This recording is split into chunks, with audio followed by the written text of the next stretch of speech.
Hello, everyone. I'm Nancy Cordes, live from the United Center in Chicago, and welcome to a special Democratic National Convention edition of America Decides. For the next 4 nights, Democrats will rally around the party's presidential pick, Vice President Kamala Harris. Tonight's theme is for the people, and we've been told that many of the speakers tonight will be paying tribute to President Joe Biden as he prepares to pass the torch to his vice president. Less than a month ago, the president was slated to close out the convention, but tonight he's set to deliver the keynote address on night 1 after he stepped aside from the presidential race at the urging of Democratic leaders. You see him there a few moments ago doing a walkthrough on stage. His wife, the First Lady, did the same. Biden is expected to tout tonight the things he and Harris have achieved together and contrast Harris's vision for the country with former President Trump's.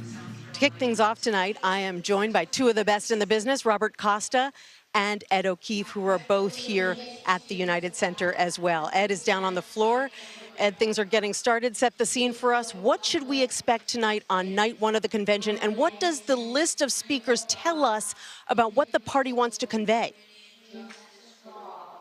Nancy, great to be with you from the floor of the United Center. This is one of the largest arenas in the country, and it's going to hold about 4,000 Democratic delegates and their friends and donors tonight. We're going to hear from a series of speakers designed to begin drawing contrast and concern with what Donald Trump is out on the stump talking about, and then a sense of sort of the future of the party, and then, of course, a big tribute to President Biden and his family and his more than 5 decades of public service. You'll hear from people like the New York Congresswoman Alexandria Ocasio-Cortez, the Maryland Congressman Jamie Raskin, 2 of perhaps the more spirited members of the Democratic Party, at least on Capitol Hill. Former Secretary of State and First Lady Hillary Rodham Clinton, the first Democrat to try taking on Donald Trump, will also speak tonight. And it'll be capped by a tribute to the president and his family, with a pretty stirring tribute, we're told. First Lady will speak. His daughter, Ashley Biden, will introduce him. And then the president is expected to speak not only a little bit about his legacy, but then literally and figuratively try to hand off the baton to Vice President Harris and set the Democratic Party forward into the 78 or so days remaining in this race. We're also going to hear from several governors tonight, lots of lawmakers, lots of union leaders. Bob, you and I have a bird's eye view up here. This room will be filled with thousands of Democratic delegates in a couple of hours. You spoke to President Biden recently. You interviewed him. His legacy is something he thinks about. How is he going to weave that into his speech tonight, and what does he want to achieve? Based on my reporting, he is going to talk about his presidency, but put Vice President Harris front and center as his governing partner, making the case as both a friend, a confidant, and a president that she is ready for the job, that she was at his side during many key decisions. But coursing through this speech will be some of the themes of his own presidency. He believes firmly that he is someone who believes in the preservation of democracy. He's an advocate for it. And he's going to talk about, maybe not in direct terms, former President Donald Trump, but about the stakes of this election and imploring Democrats to get behind this ticket. And he has a coalition that goes back more than a half century in national politics, back to his election to the Senate in 1972. Labor, traditional Democratic constituencies. You can expect him tonight to talk about Vice President Harris in a visceral, personal way and a professional way, but also really try to rally labor, workers, traditional Democrats, working Democrats to make sure they have the same enthusiasm for her and Governor Walz as they did for him months ago. This is really going to be such an unusual and historic night because all of the delegates in this arena were chosen. They're all here because they were loyal to Joe Biden, who until last month was the nominee. But now he is passing the torch to his vice president. And so that makes the atmosphere here really bittersweet, Ed. You spoke to one of the most well-known loyalists today. Tell us about what he said this night will be like. Well, to your point about bittersweet, when the president was out here a little while ago doing his sound check, one of the reporters asked him, is this a bittersweet moment? The president looked at him and just said, it's going to be a memorable moment. So perhaps a slight acknowledgement that it is bittersweet, because remember, he didn't get a convention of his own 4 years ago, at least one that involved thousands of people. Earlier today, we spoke with the man who succeeded Biden in the Senate, Christopher Coons, one of his closest confidants on Capitol Hill, about this moment for the Biden family, for the Delaware Democratic Party that he's been a part of for so long, and whether or not this is exactly how it was supposed to end. Take a listen. How hard do you think it is for him to go out this way, knowing that this was all being organized for him originally? This was his choice. He always was clear-eyed that the most important thing he could do was to make sure that Donald Trump isn't reelected. In 2020, I'll remind you, we had a very different convention. It was virtual because we were in the middle of a terrible pandemic, a terrible economic near collapse, and then right before his inauguration, the assault on the Capitol, he became president. Kamala Harris became vice president in a really tough time. He's going to get to stand on the stage tonight and reflect on those last 4 years and just how much he's gotten done. Coons said that the Democratic Party of Delaware this morning at breakfast all gathered to sort of swap stories about Biden, his legacy, what he's meant to them, what he's meant to the country and to the party. We can expect some pretty emotional scenes from them down here on the floor later tonight when the president and first lady address the crowd. Nancy. Yeah, and White House officials insist the president is in a good mood and he's taking this all in stride. We'll get a chance to judge for ourselves when he speaks later tonight. Bob, I want to ask you about the Republicans, because initially President Trump said he was going to lay low over the last couple of weeks until this convention was over. He didn't want to counter-program. Now he's counter-programming like there's no tomorrow. He did an event in York, Pennsylvania today. He did an event in Wilkes-Barre, Pennsylvania over the weekend. Why the change in strategy?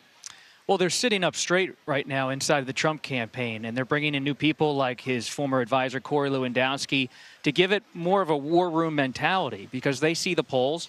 They think it's a tight race. They think former President Trump is well positioned to win this race when you talk to the Trump high command. At the same time, they see Vice President Harris uniting the Democratic Party, doing well in battleground polls, and they want former President Trump out on the campaign trail, making sure his core voters are animated for him and participating. And one thing that's interesting, it's been brought back to me in conversations recently, how in August 2016, Trump seemed done against Secretary Clinton, who's speaking tonight at the convention here in Chicago. And many Trump people at the time thought the race was effectively over. He was able to focus in September and October of 2016 and ultimately win the White House. So they're looking now to focus as the fall approaches. Can Trump get a bit more of a message on the economy, a sharper attack on Vice President Harris? Can he make the border an issue more than ever? And that's going to be a challenge for him, because the Democrats, as every party does, get a bump out of every convention.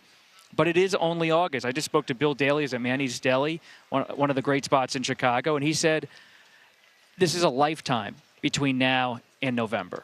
Right. A month ago, we thought that Joe Biden would be the nominee. Robert Costa here with me, Ed O'Keefe on the floor. Thank you both so much. We'll be talking to you both in a little bit. Former President Donald Trump just spoke to CBS News. Here is some of his exclusive conversation with our Caitlin Huey-Burns. Mr. President, great to see you. Thanks for your time today. Thank you. You just gave a speech on the economy. You talked about lowering taxes for families. Do you support a child tax credit? Well, I was the one that did the child tax credit, and I do support it, and I want to have it. But we're going to $5,000, as J.D. Vance suggested? We have 2 forms, even 3 forms, and as you know, it gets negotiated with Congress. But we're doing the maximum. My daughter Ivanka was very involved in that, if you remember. She wanted it more than anybody. She understood it better than anybody, wanted it more than anybody. And the answer is yes, we will take care of children in this country. We're going to take care of our seniors. We're going to have no tax on Social Security for our seniors.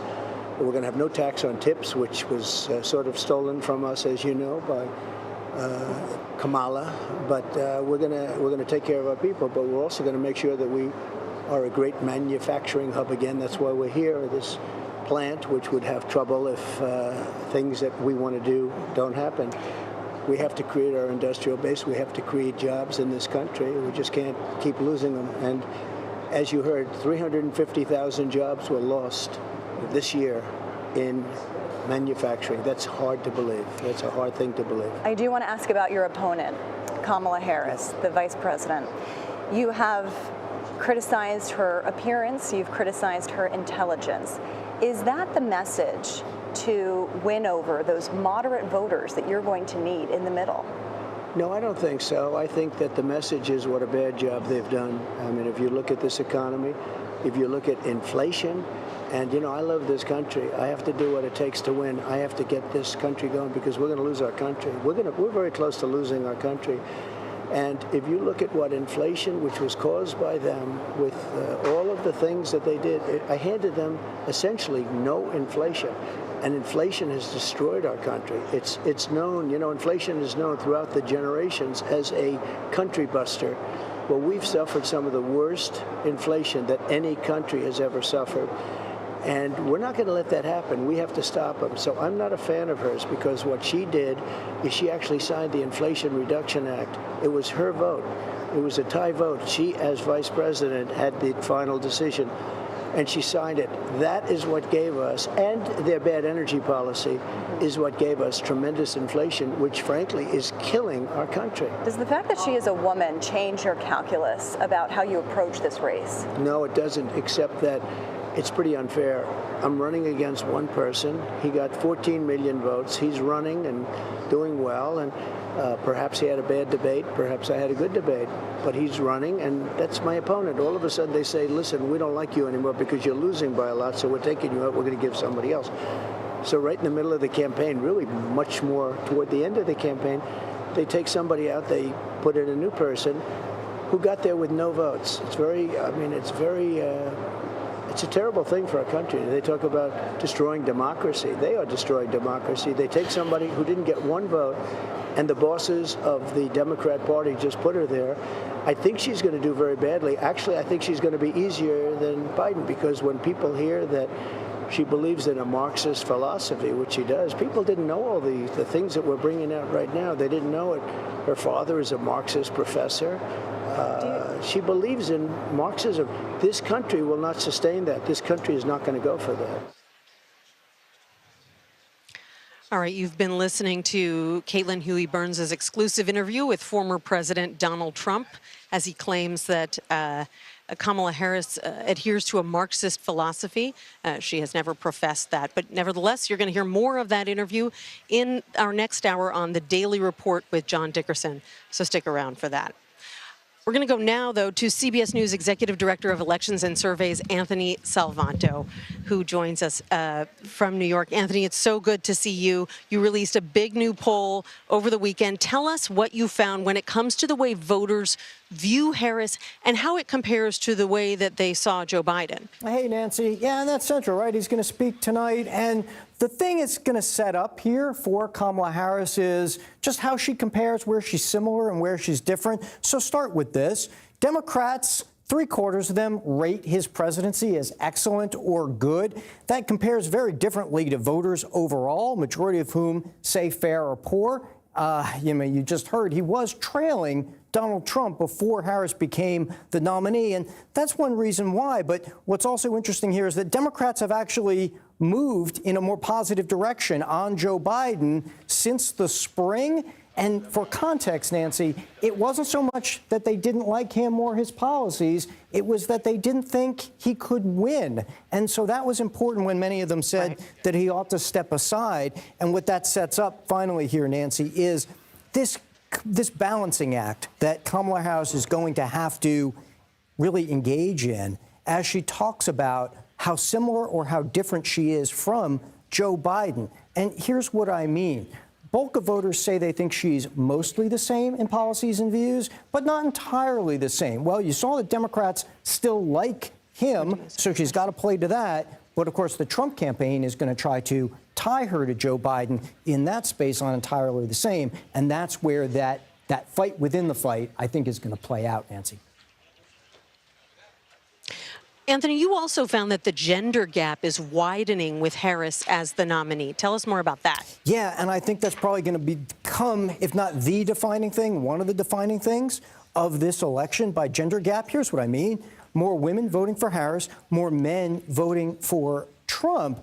But here's a why part of that, Nancy, and that is that more women think that Kamala Harris will fight for people like them And this is important, too, getting back to this idea of the economy. Women give her more benefit of the doubt on the economy than they gave to Joe Biden. So Democrats have to close that gap with Donald Trump because he has the advantage on it. But it seems to then start with women voters, where right now on the economy, she's just about even with him, something Joe Biden never was, Nancy.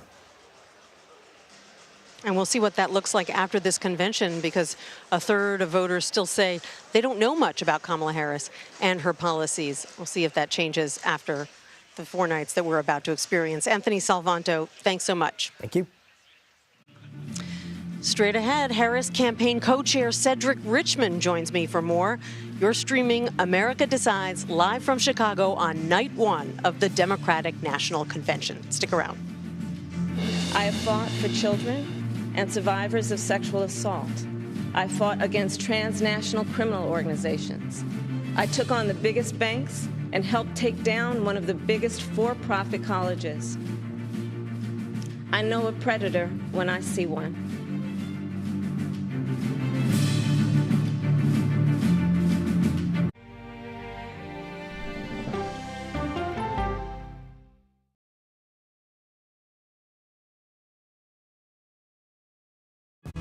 Coming up, our series. Wait a minute. Tom, is that you working the camera? Keep leaning out of your close-up.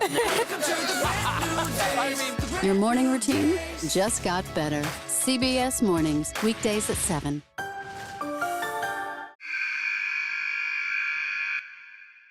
I had progressively fallen deeper into the world of online sports betting. The risk is the rush. What do you think is driving the spike in popularity? I think it's legality. If it's legal, I'm going to use it. There are ways to bet when you are 18. We've created an epidemic of child gambling. You can't walk into a male dormitory in a college campus without sports betting happening. It's America's most neglected problem. I used sports betting as a way to escape, when in reality, I'm choosing self-destruction. Whatever I had left, it was gone. The purpose of the industry is to get you to play to extinction. And that means until all your money is gone. Go to the ends of the earth. Reach for the stars. Yeah, I just took off. That kind of thing. Oh, that's pretty good. Because there's always something new under the sun on CBS Sunday morning. An original documentary from CBS reports. That desired farm, it's a wonderful place to raise children, and it still is. Promises broken. Black Americans have been the target of racism and discrimination pretty much from the time they acquired ownership in the land. Costing black farmers hundreds of billions in generational wealth. They did everything to make sure we were run off that land. But communities are uniting to continue the fight. Collective ownership is powerful. To keep their land and their dreams alive. To watch my children play on land that we own means everything. So land is power. Most definitely. 40 Acres and a Mule, now streaming on the free CBS News app. People with developmental disabilities were once sequestered by the hundreds of thousands in institutions. Many of our fellow citizens are suffering tremendously because lack of attention, lack of imagination, lack of adequate manpower. Disability activists have since torn down barriers blocking them from living at home or in the community. We conclude that Title II of the ADA requires states to provide community-based treatment for persons with mental disabilities. But of the 16,000 people who remain in state-operated institutions, half are in 5 states, and Illinois is one of them. I don't want to live in the institution. It makes me feel discriminated against. Do you think there are people living in institutions in Illinois that don't need to be living there? Yeah, because they're proving it as soon as they get out.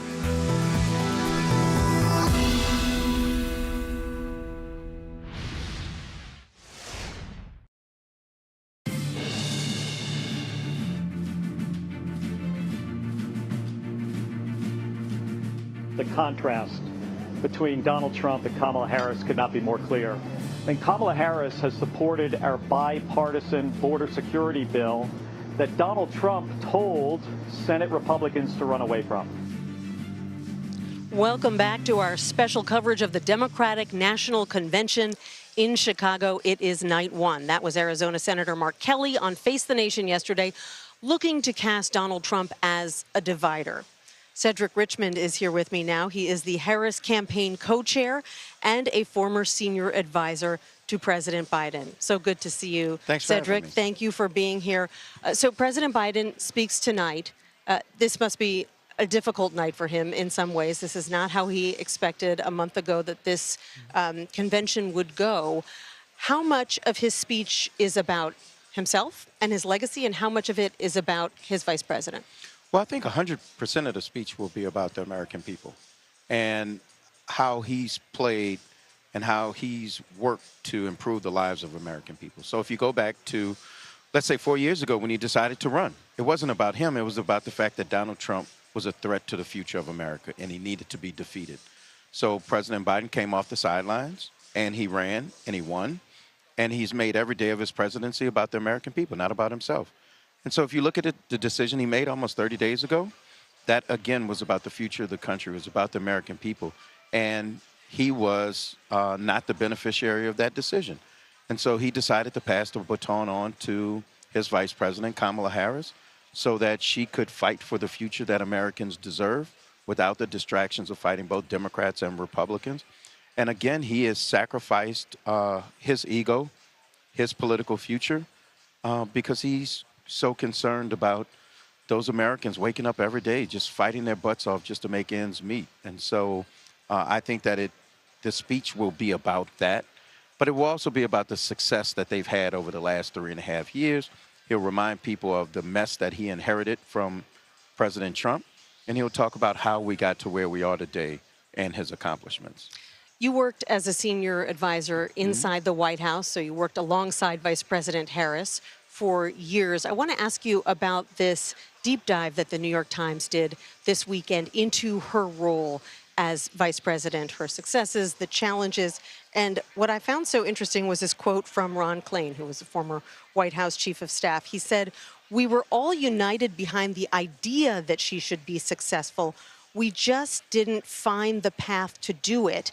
I don't think we did a good enough job of selling her." Why do you think that it was hard to sell her? Was that your experience as well? Well, I don't think it was about selling her. I think it was a couple of things. One, about defending her, and two, recognizing the world in which she inherited when she stepped into the vice presidency.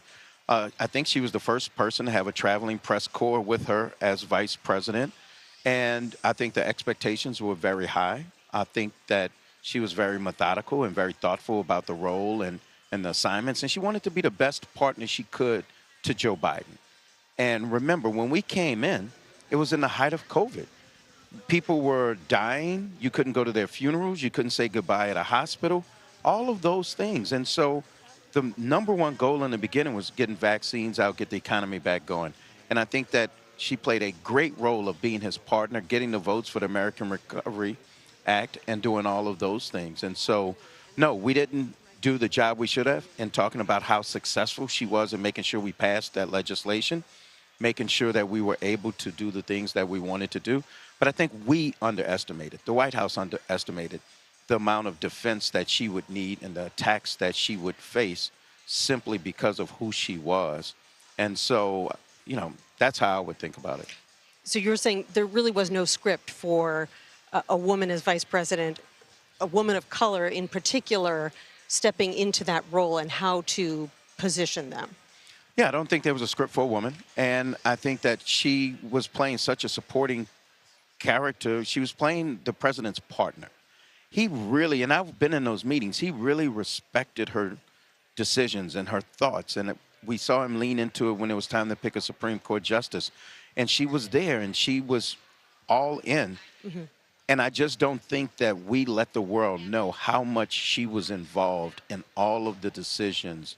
And she didn't make the ultimate decision, but in the debate process and the thoughtfulness process, she was always there. She was always involved. And I think that that's a great introduction to being president. It's a great view of what the president has to do. And I know she has the brilliance and the intellect to do it. And I think she has the compassion and the concern for the American people to do it well.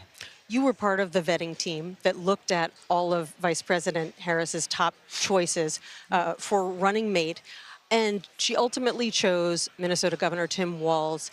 How much of a discussion was it in your meetings, Governor Walz's 1995 DUI arrest and the way that his House campaign described it in a misleading way when he was first running for office in 2005? Well, we know about it.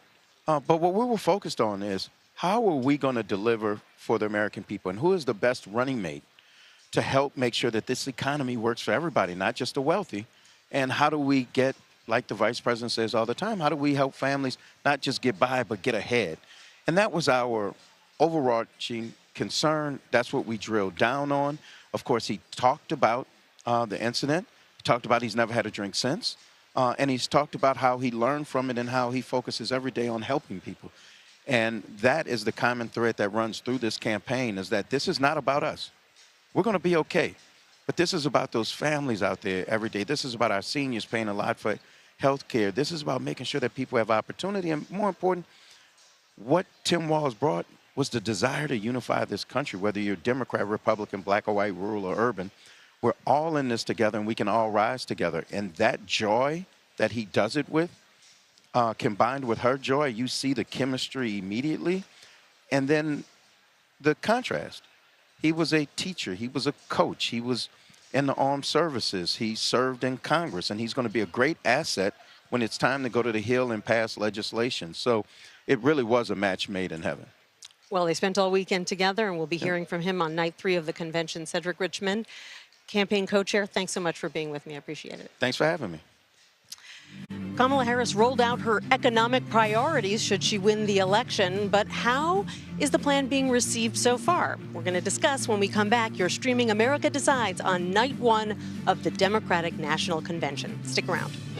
If you entrust me with the presidency, I will draw on the best of us, not the worst. I'll be an ally of the light, not the darkness. It's time for us, for we the people, to come together.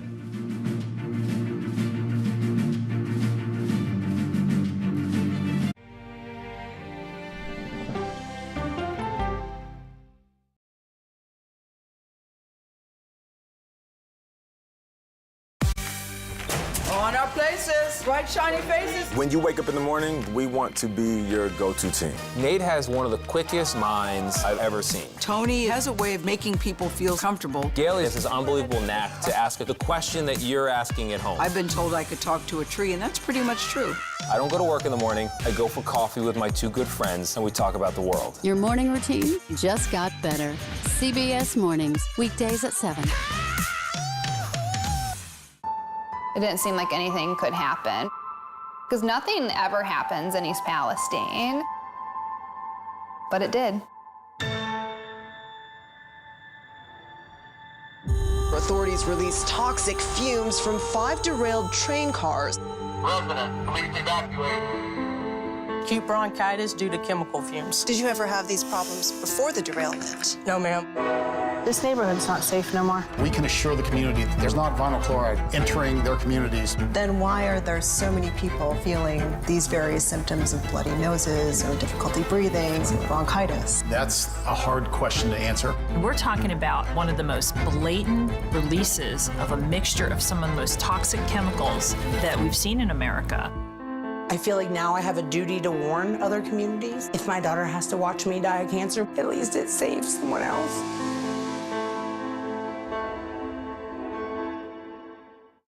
This case. It's like a screenplay, something straight out of Hollywood.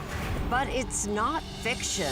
It's 48 hours. Human remains found this week. 4 families shattered. There's no physical evidence. The mystery would haunt investigators for years. There's some questions that have to be asked and need to be answered. Like a John Grisham novel. A gripping true crime original. 48 hours. Now streaming on the free CBS News app. Stories that inform. You can be really old at 60, and you can be really young at 85. Inspire. How do we unlock the power within ourselves to be who we want to be? And brighten your day. The best part of fame is making people feel good. Always send the people home happy. Make every day a little more like Sunday morning. Here comes the sun. Stream now on the free CBS News app.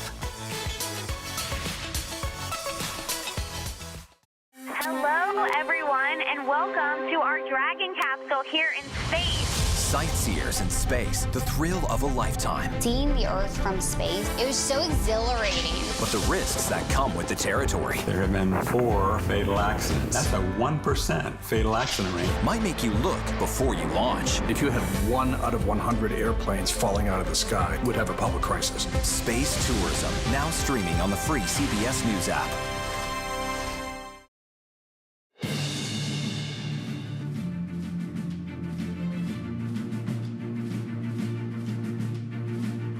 The guard is moving in. There's some fighting. I see several guardsmen using their rifles as clubs, hitting the demonstrators. Wow. That was the scene outside the 1968 Democratic National Convention here in Chicago when anti-Vietnam War protesters marched in the streets. Over half a century later, Democrats gathering here in the Windy City are dealing with protests again, this time over the war in Gaza. Lilia Luciano joins us now. Lilia, you've been out there all day. Tell us what the status is of the protests. Were they as large as they were expected to be? And what should we expect throughout the rest of the week? Well, Nancy, very different from the 1968 protests so far. Today's protests have been very peaceful. There was a massive gathering, thousands of people. Bear with me, it's hard for me to count numbers of people, but at some point they were talking about 25,000 people expected. That could be throughout the week. Certainly there weren't 25,000 people here at Union Park, but there were thousands upon thousands of people marching through the streets. They still are. There's still about another hour left of this protest. Everything we saw was a very organized protest. Police here in Chicago trained with federal agencies on de-escalation, on making sure that there weren't violent clashes. We've heard from the mayor, we've heard from other city leaders, we've heard from the Secret Service leader here in Chicago, all saying, look, police here in Chicago are making sure that they respect people's First Amendment rights, but they will not tolerate vandalism or violence. We have not seen any of that so far, but there are other protests planned out throughout the week, including one tomorrow at the Israeli consulate, which authorities are keeping a close eye on. There are protests and protesters here calling for abortion rights, for the rights of immigrants, for the rights of the LGBTQ community, and of course, the most massive showing has been to end the war in Gaza, and they're also calling for the U.S. to impose an arms embargo immediately on Israel. Lilia, was there any opportunity for these protesters to interact with the thousands of delegates who are here or any of the politicians who are speaking here? You know, that's something that I was asking some of the organizers. I asked, hey, has the has the DNC leadership or the campaigns or the nominee or anybody been in contact with you guys? And they told me no, they have not talked directly to leadership at the DNC. And they did say that some of the delegates, thousands of delegates, many of them are in support of what they're manifesting against, are in support of their protests, but that there hasn't been that opportunity yet. And there is a perimeter wall that was created around the arena to make sure that the protests did not go into the area where the delegates are. I mean, that said, there could have been delegates who came out here, but not officially. I mean, I didn't hear from people saying, look, they came and talked to us, but that's something that could change throughout the week. And what they're saying is if we show up in large numbers, we expect that there will be more pressure on the administration and what I asked some of the protesters, what needs to happen? They said, you know, right now it's a ceasefire and it's stopping military aid to Israel. And that way Democrats could get our votes come November. But bottom line, on day one of the convention, it was a peaceful protest, which is good news for the law enforcement authorities who have been preparing for this for months. Lilia Luciano, thank you so much. Just a few days ago, Kamala Harris released her first major policy initiative, her plans for the economy. A reporter asked the vice president how she would pay for these policies if elected. Take a listen. I think it's a mistake for any person who talks about public policy to not critically evaluate how you measure the return on investment. When you are strengthening neighborhoods, strengthening communities, and in particular the economy of those communities, and investing in a broad-based economy, everybody benefits, and it pays for itself in that way. So So no specific answer there, but Adriana Diaz is here. She has been covering the DNC in Chicago, and she's been covering this issue. Adriana, so good to see you. Great to see you, back in your stomping grounds here in Chicago. So you've been talking to voters here, and top of mind for many of them is the economy. What are they saying to you about their situation and how they feel about what they heard from Kamala Harris? Well, Nancy, we spent the afternoon outside of a discount supermarket and across the street from a Dollar Tree, and every single person we spoke to told us that they are hurting. And we've all heard this before, you know, we've all gone out and talked to voters, but there was a level of emotion, I think, underlying everyone's answer today. People feel they don't know where to go, they don't know what to do. You know, one woman we spoke to said that typically she used to go to one supermarket to do all of her shopping, and now things are so bad that instead of going to one place, she has to go to 3 or 4 to pick and choose and hunt for the best prices she can get. She said she still supports Harris, thinks Harris will be good for the economy, and here's what she said. Why do you think Kamala Harris will be better for food prices? Well, first off, she's a Democrat. She's a Democrat? Yeah, she's a Democrat. That's why I resound with this Democrat. I don't know. Like, I know I'm going to vote for her for sure. Like, are you voting for her or are you voting against Trump? That's a very good question. That would be probably against Trump. You want someone like Trump? Like Trump. Especially now, you know, people, we're under this control. Things are out of control? Yeah, no respect. So that gentleman is a Trump supporter, and he really talked about chaos. He thinks things are in chaos, not just the economy, but society. And he says that President Biden doesn't have a good handle of things, like, in his view, former President Trump did when Trump was in office. So he thinks Trump will be better for the economy and better for society overall. You know, our new poll that we released this weekend shows Trump still has an edge when it comes to the economy, though interestingly, Adriana, Harris does a bit better in that poll than Biden did. How big of a focus do you think the economy will be here at this convention, knowing that it's the #1 issue for voters? That's exactly right, Nancy. I mean, we're here in the arena. Behind us is the stage, and the economy will be center stage tonight. Voters we spoke to repeatedly said that the economy was top of mind. Our new CBS News poll said that the economy was the #1 issue that they're looking at, only followed by inflation, which is another economic issue. So it's something that people really care about and is kind of pervasive through society. We went to a Dollar Tree, a dollar store, and spoke to the manager, and this person said that they've had foot traffic that's gone up. They have been busy. There are a lot of first-time customers who are going, and even the dollar store has had to raise prices themselves. So it's not just $1. Now things at this particular store cost $1.25. Wow. So everyone is feeling it, and you know the team, the ticket here is going to try to prove that they are the ones that can fix the economy. Such a good reminder that even amidst these positive economic indicators, wages going up, inflation coming down, a lot of people still aren't feeling it. Everyone we spoke to today is not feeling it. Adriana Diaz, thank you so much. See you again a little later in the night. And coming up next, we're going to bring in our political panel for more analysis from the Democratic National Convention. You are streaming America Decides on night 1 of the DNC. Stick around. We begin a new chapter tonight. Yes, the world is watching what we do. Yes, America's destiny is ours to choose. So let's be stronger together, my fellow Americans.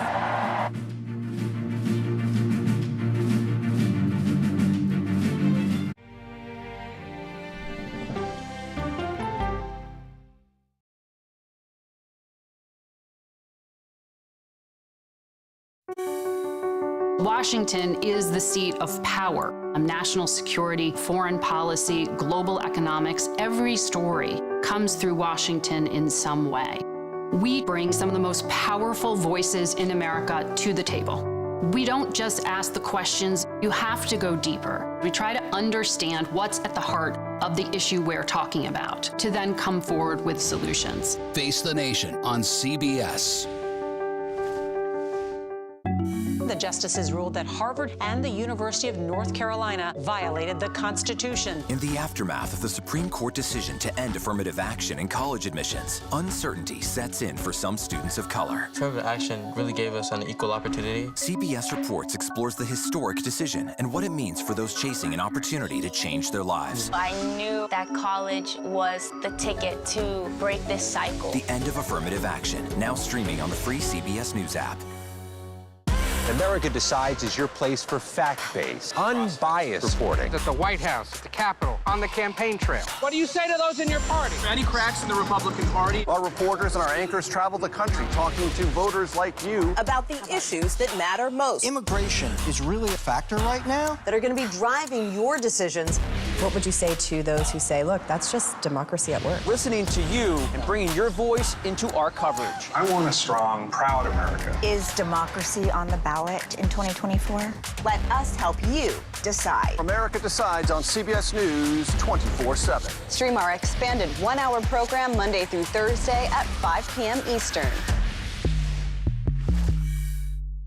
An original documentary from CBS Reports. AI is among the most world-changing technologies ever. Curing diseases, scientific breakthroughs, making lives better. They can help us with medical discoveries, scientific discoveries, doing better agriculture, having cures for things like Alzheimer's. It's also going to really transform the way we work.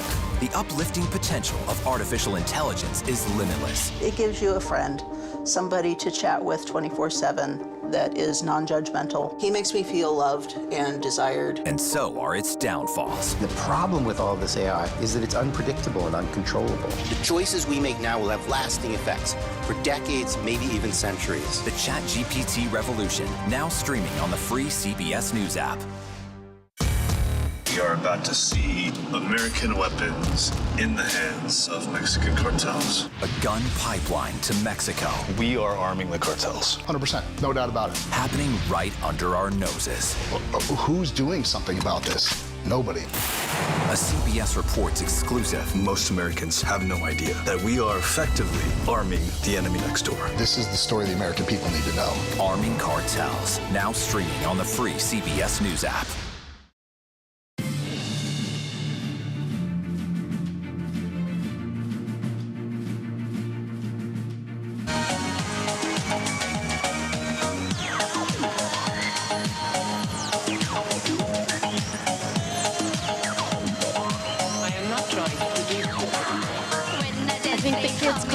Cringy today. That lighter moment from the 1996 convention has found itself going viral.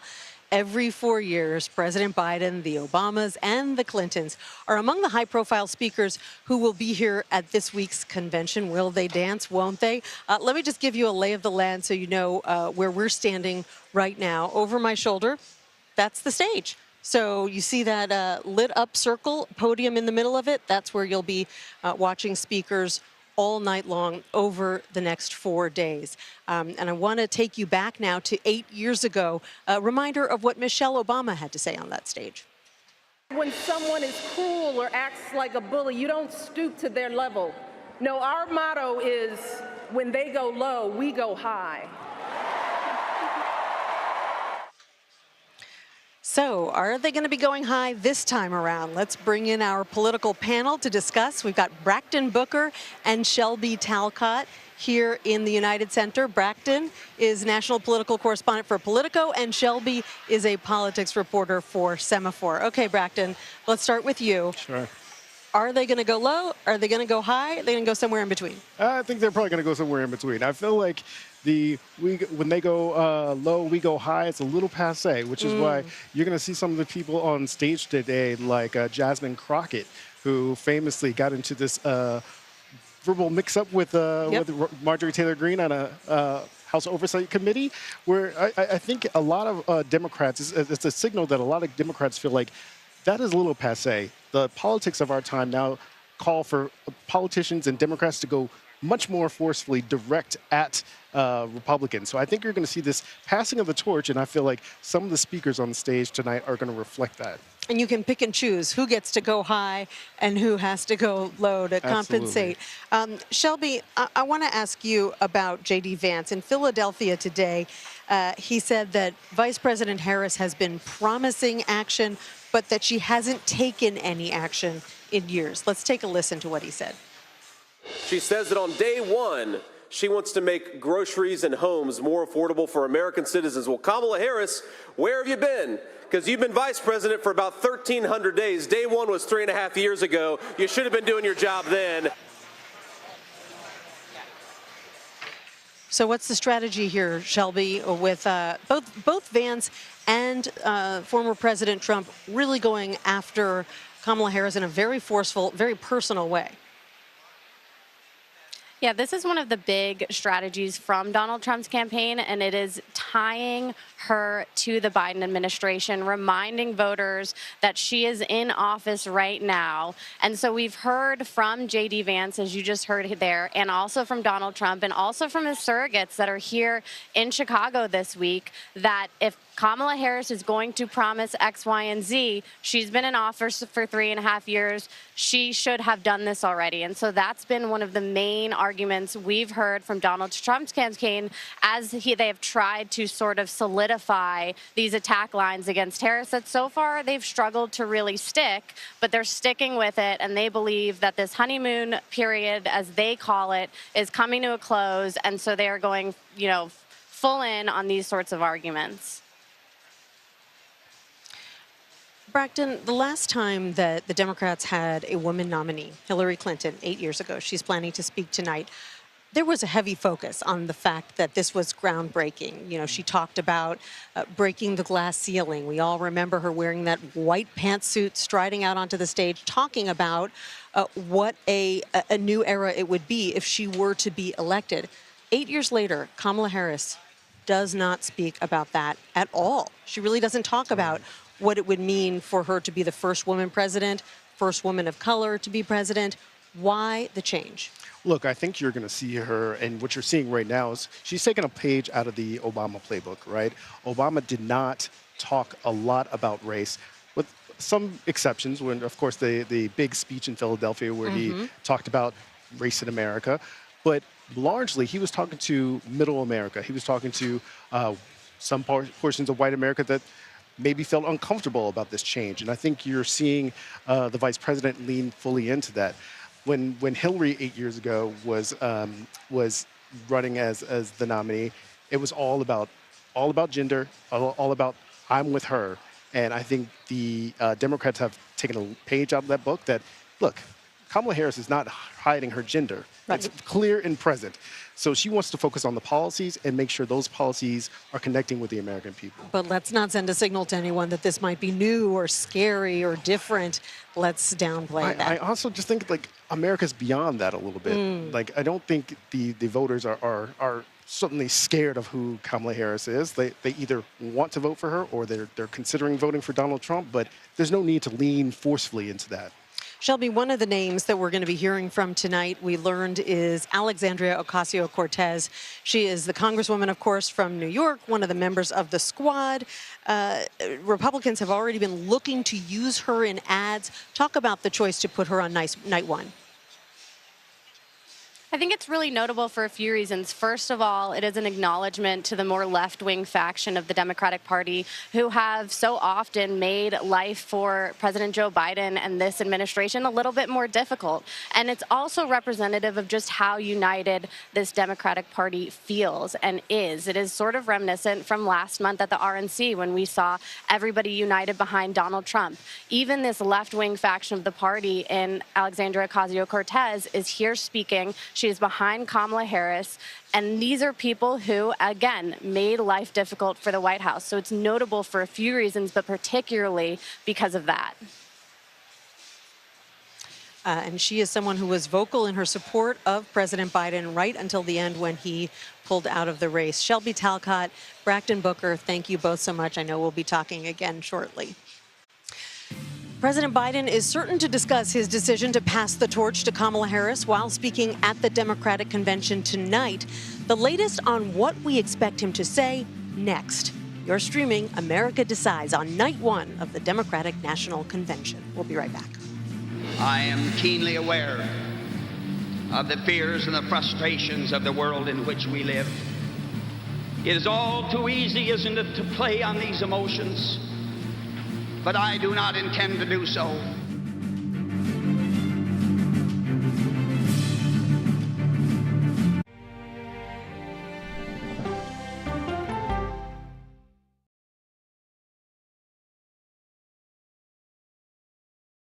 Go to the ends of the earth. Right now. We got something crazy.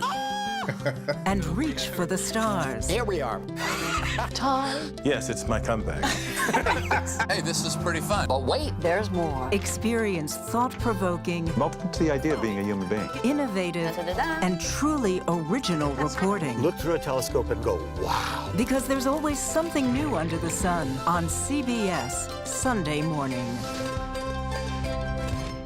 At this moment, terrorists could be plotting another attack. 9/11 triggered a counter-terrorist system that included a secret database. This person needs a closer look. A growing list of nearly 2 million people, including some Americans who say they're innocent. On 1 hour flight, I have to spend 6 hours to go and come back. CBS Reports explores the system, the people responsible for it, and those pushing for change. I'm not fighting against them. I'm fighting for them to do the right thing. The Watch List, now streaming on the free CBS News app. Don't miss true crime anytime you want, anywhere you go. With the 48 Hours podcast. Real crimes, real lives, real justice. There's some questions that have to be asked and need to be answered. Listen to 48 Hours on Apple Podcasts. An original documentary from CBS Reports. Imagine yourself in Manhattan with no police, no army, no mayor. The people of Haiti stare down poverty, corruption, natural disasters, and violence. 90% of the guns that are used by gangs in Haiti are American guns. But with an unbreakable spirit and eternal optimism. There are days where I cry, but we can't be discouraged. We still believe in Haiti. They're still able to look ahead with hope. Haiti is on the brink of transformation, a radical shift. Haitians are coming together and saying things must change. Fighting for Haiti, now streaming on the free CBS News app. Hey there, welcome to The Uplift. I thought she was a groom, and I stepped back and I went, oh, you're the queen. She's gonna be with me every instant that I'm alive. I just wanted to see if you'd go to Disneyland with me today. I look over at him and he's smiling. I'm gonna remember that the rest of my life. They told us when he was gonna be born, he was only gonna live for 30 minutes. It's really a miracle that he's with us today. The Uplift, stream now on the free CBS News app. When you wake up in the morning, we want to be your go-to team. On our places, bright, shiny faces. I don't go to work in the morning. I go for coffee with my 2 good friends, and we talk about the world. Your morning routine just got better. CBS Mornings. A CBS News investigation. People looking for love, finding their life savings gone. This could happen to anybody. And sometimes losing their lives. Anything for love. Now streaming on the free CBS News app.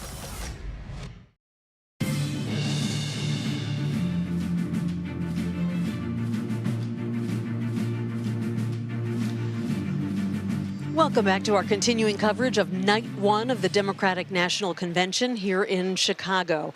Our Caitlin Huey-Burns is in York, Pennsylvania, where former President Trump held a campaign event earlier today. And then Caitlin had a one-on-one interview with the former president. So, Caitlin, it's great to see you. Tell us more about what he had to say and what your impressions were of the conversation. Hey, Nancy, it's great to see you. Donald Trump is offering a week of counter-programming to the DNC, and today he's here in Pennsylvania, which is a must-win state for him. His remarks today were focused on the economy, but in our interview, I asked about these attacks that he's been making on Kamala Harris, criticizing her appearance, criticizing her intelligence, and I asked if those are the messages that he wants to send or should send to engage and turn out voters who are in the middle or on the fence. And he essentially said that he's not changing his strategy, that he wants to call her out, and that he's essentially going to continue to do so. Nancy, it was also interesting because we asked about his medical records. He is now the oldest candidate in this race, and if he wins the presidency, he will be older than Biden is at the end of his next term if elected. So he insisted that he will release all of his medical records, so we will continue to follow up on that. I also asked if he had any regrets about the overturning of Roe versus Wade, and he said that he did not, that this is now an issue for the states. Of course, we know, and you're at the Democratic National Convention, that this is a really animating issue for Democrats and especially suburban women voters. And we've seen a big gender gap in our new polling between himself and Kamala Harris.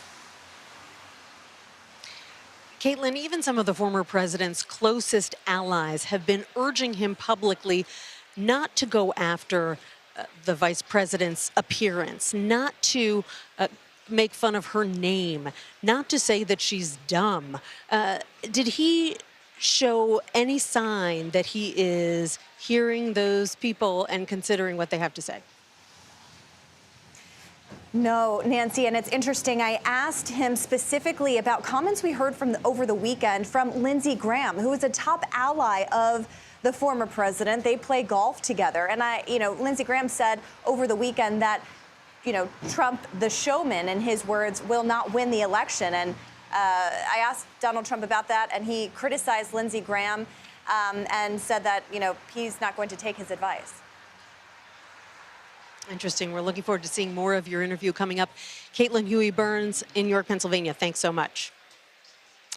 And that's going to do it for now. As we've been reporting, President Biden is expected to talk about his legacy and back Vice President Harris's push for the White House a little later tonight. CBS News special coverage of the Democratic National Convention will continue all evening long, and I'll be back at 7 p.m. Eastern. But for now, the Daily Report with John Dickerson is up next.